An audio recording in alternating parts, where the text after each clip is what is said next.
Hello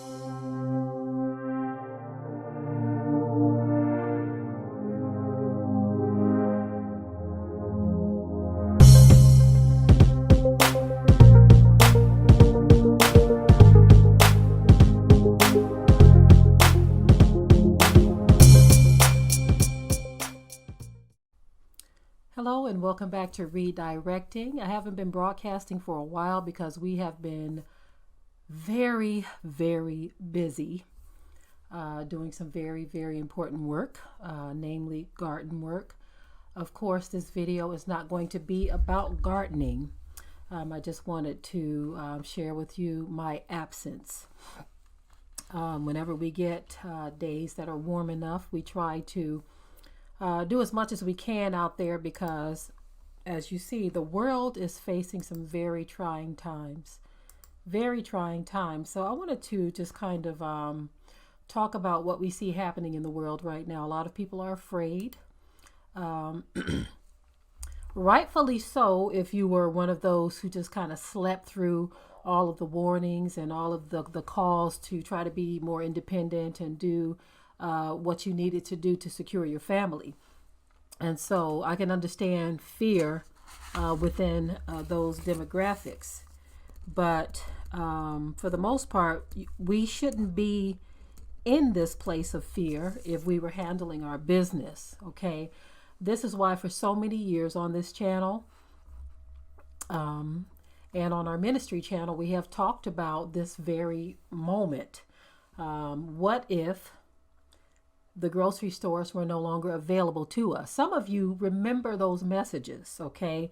What if this was no longer available or that is no longer available? Now, when I say these things, I'm referring to us as well because we are not completely prepared the way we should be. The electricity that runs the lights, this is not something we control. And so we still feel very vulnerable, right? We still feel very vulnerable. And although we don't have a gas, a regular gas, we have propane because we're so far out in the boonies that we have propane. That's still not a good position to be in either. You see, you get the propane only needs to be filled up twice a year, but still, nonetheless, what if it goes out during a time where it's not available? So we're all in very vulnerable positions. We would rather that we not have to depend on any outside source for these things, right? But when you're in a situation where even your food, what you eat and drink, has to come from another source. I mean, there's a well here, so there is water. But if the electricity goes out, the water no longer flows. So we are all in a very, very vulnerable position right now. Now, there are videos that talk about how to access your well water without electricity. So these are the things that we must check into. We don't know if this is just a drill, if it's going to blow over in a matter of weeks or months. We don't know this. That being said, anyone who depends on anything outside of themselves for security, for their basic needs, that's not good, family. So as you see, or as you've heard, I included us in that.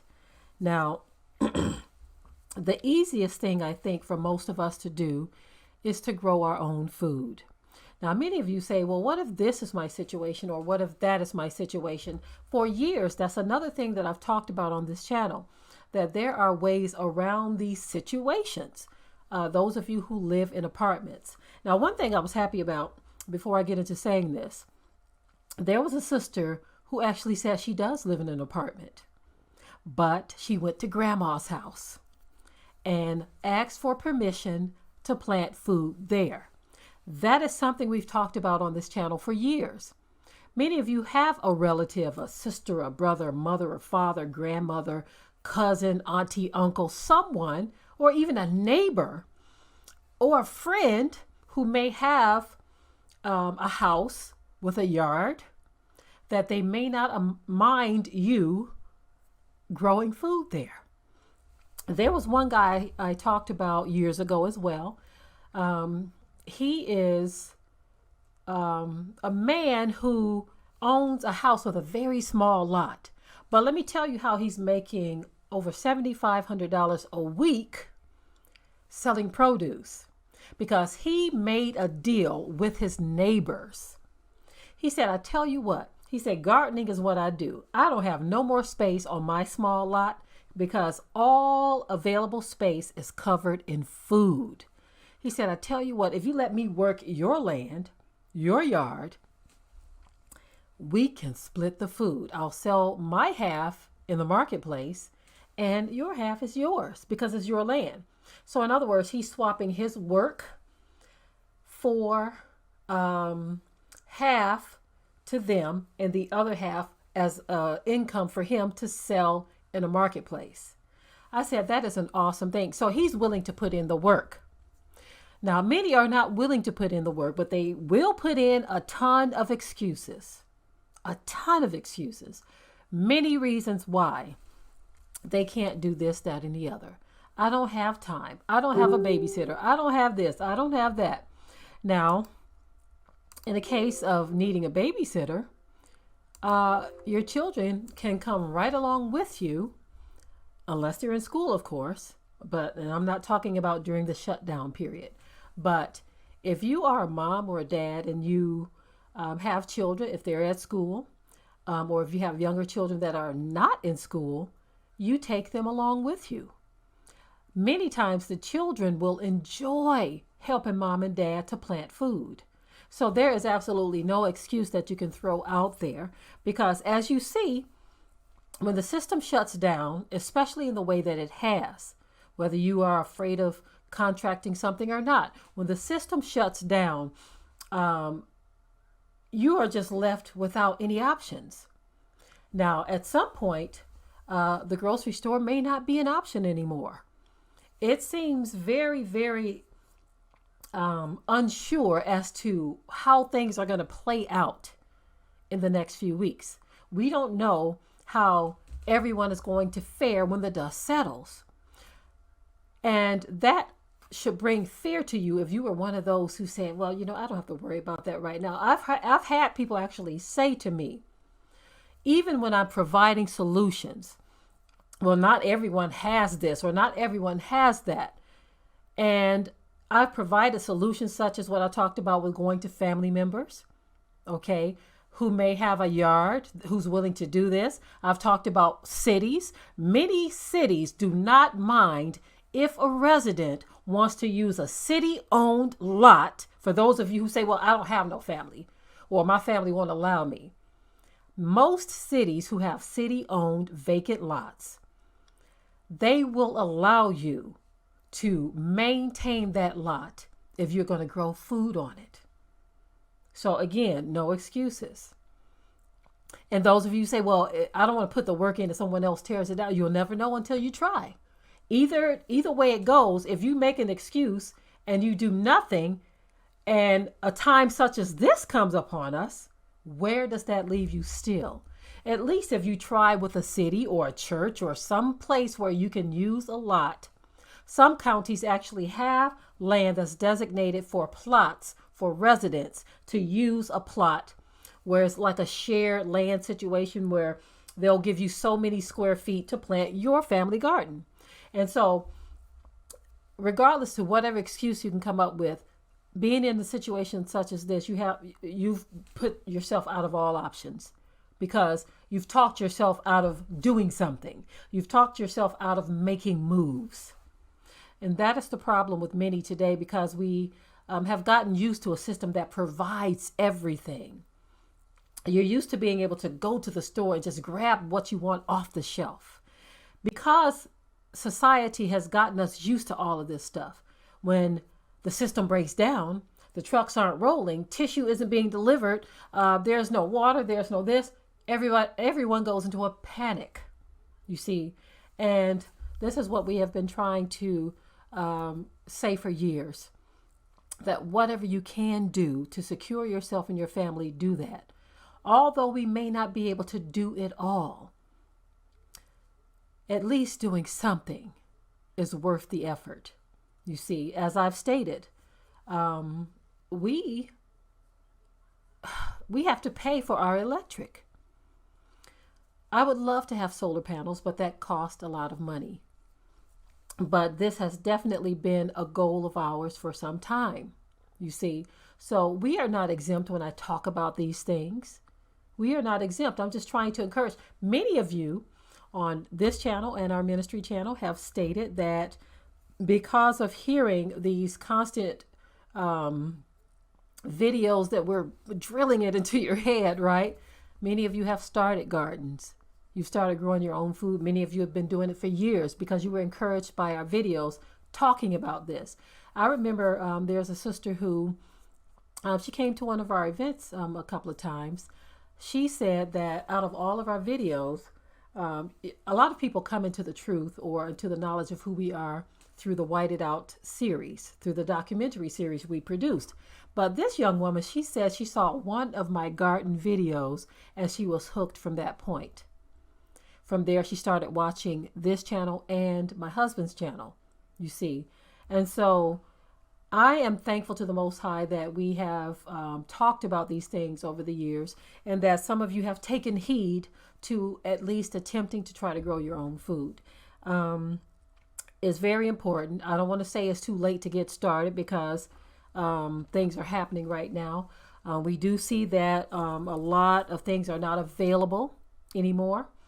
When you go to various locations, things are scarce, right? Some things are just not there. You're trying to buy these things and they're just not available. But that's not for you to give up because there are things that are available. I noticed a post that someone put up. And I thought this was very interesting, but this just shows you the mindset of people. The post was talking about what was available and what wasn't available in the grocery stores.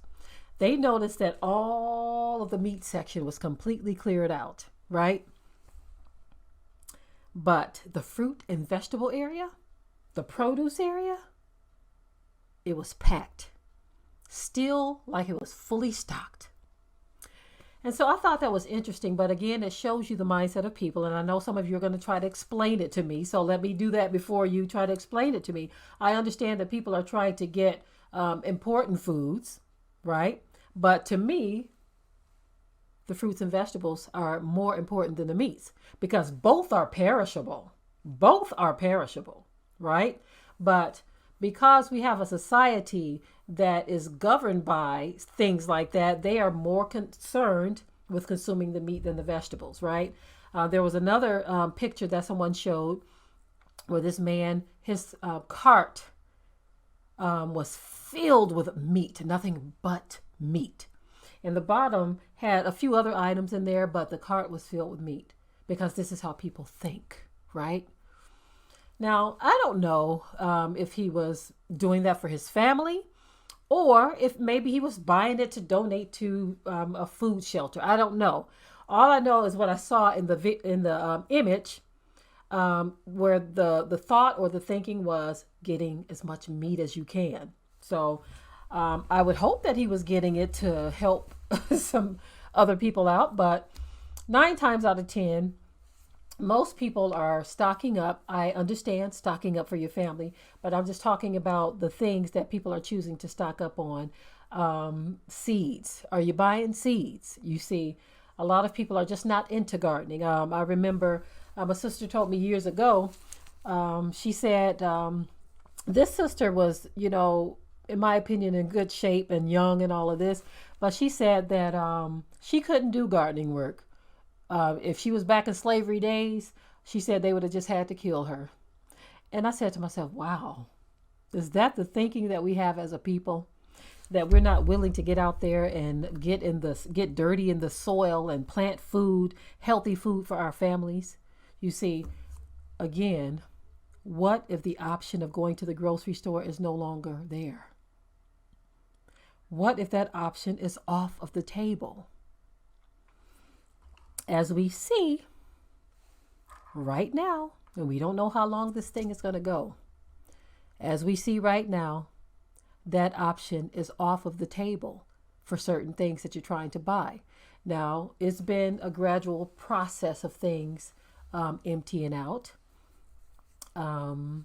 but it's happening. In some areas and locations, the stores are almost completely empty. It depends on where you are in the country, right? And so a lot of people are now starting to say, I'm going to do this, that, and the other. Now, I'm just writing something down here for a little note for myself. And people are starting to see now that this stuff is real, right? But you don't want to be a day late and a dollar short. You don't want to be one of those who waited until the last minute and now you're scurrying about trying to stock up. These are some very trying times we're living in. We are not to be governed by fear. We are not to be those who have doubt or filled with doubt and just such deep concern that we think it's over for us. But most people are like that because they know they didn't prepare. I think I want to do a separate video talking about those who didn't prepare because like I said, and I mentioned in a few videos before, where years ago, before we moved, the location that we were in had a tall wooden fence around it. And there was someone who jokingly said, she was a Christian woman too, she jokingly said this to us. She said that if things get rough and things go haywire in the world, we are all going to be coming over your fence. And our thinking was, I don't think you want to do that. I don't think you want to do that because even though we might be kind-hearted, loving people, in which we are, we have children that we will protect. Okay. Just like you're trying to protect your family by coming over our fence and you want to take from what we have and try to provide for yours. We are going to protect what we have because we decided that we were going to do what we needed to do for our family and you decided not to. I would think that you would have been more encouraged to say, you know what, I'm going to start a garden too, instead of jokingly telling me and mine that you'll just come over our fence and take what we have. It's not going to go down like that, okay? You might come over the fence, but we have a right to defend what is on the other side of the fence, if you know what I mean. You see, and so times are getting rough and people are getting desperate, and we don't know what things will be like in a couple of weeks. Will people get more desperate? What about a month from now? If things don't mellow out, will they get even more desperate? What if we go 2 months into this? What's going to happen? How will people deal with lack? A lot of people are going out of their minds over tissue. There was one video someone shared with me, and I'm going to censor a little bit of what the man said, but it was kind of tripped out what he said. He said people are going out here buying toilet tissue like this virus is some type of crapping disease, but he used another word, right? He says you're buying tissue like this is some crapping disease. The point being is that more heed needs to be more heed I'm sorry, needs to be put into consideration or taken towards other things as well about what is happening behind the scenes, right? Behind the scenes, this is something far more complex than a virus, okay? So many things are happening. A lot of people are not paying attention to what is happening. And people are getting very, very riled up over all of this to the point of panic and hysteria. Very deep indeed. Hopefully this is just a drill and things will mellow out. But if it does not, then get ready because it's going to be a long ride and we have many things to consider, every last one of us. Many things to consider. If this is not a drill and it's going to continue on, they were talking about possibly 18 months or more. We're going to get ready to see some things that we weren't contemplating before. And so, are your eyes open yet? Are you paying attention yet? That is the big question. Are we paying attention yet? Has this world crisis gotten your attention yet? Or do you think this is all still a game? Hopefully you are taking things more serious. Not that you're afraid of the virus. You might not even believe there is a virus. That doesn't matter whether you believe that or not. All of this other stuff is real. When you go to the store and the tissue is gone, that's real. When you look for meat, it's gone, that's real. Maybe you should traipse on over to the produce section and get some produce, right? Or go to the seed section and buy some seeds, right? But anyway, I don't mean to make light of this. What I'm trying to do is for those of you who thought all of this was a game and did not take things seriously, playtime is over. Even if this blows over and things go back to normal temporarily, consider it a done deal. Playtime is over. Because if this was just a drill, imagine what the real thing is going to look like. All right, I am done with this video. I can talk a whole lot longer, but I have other topics that I wanted to discuss as well. So I'm going to go ahead and close this out. With that, I will say shalom. Be sure to ring the bell to be notified of new uploads on this channel, and also comment, share, like, and subscribe.